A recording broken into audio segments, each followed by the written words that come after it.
పేద మధ్యతరగతి వర్గాలు అత్యధికంగా ఆధారపడే వైద్యారోగ్య శాఖలకు నిధులు కేటాయింపులో అత్యంత ప్రాధాన్యత ఇస్తామని డిప్యూటీ సీఎం భట్టి అన్నారు. సచివాలయంలో జరిగిన వైద్యారోగ్య శాఖ science and technology free budget సమావేశంలో భట్టి, మంత్రి దామోదర రాజనరసింహ అధికారులు పలు సూచనలు చేశారు. గత దశాబ్ద కాలంలో drugs, food safety, medical education విభాగాలు నిర్లక్ష్యానికి గురయ్యాయని మంత్రులు అభిప్రాయపడ్డారు.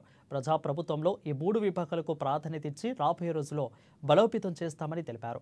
డ్రగ్స్, ఫుడ్ సేఫ్టీ విభాగాలను ఆధునీకరణ చేస్తామని అన్నారు. రానున్న ఏడాది కాలంలో రాష్ట్రంలో వైద్య కళాశాలల భవనాలు, ఆసుపత్రుల నిర్మాణ పనులు పూర్తవుతాయని మంత్రులు తెలిపారు.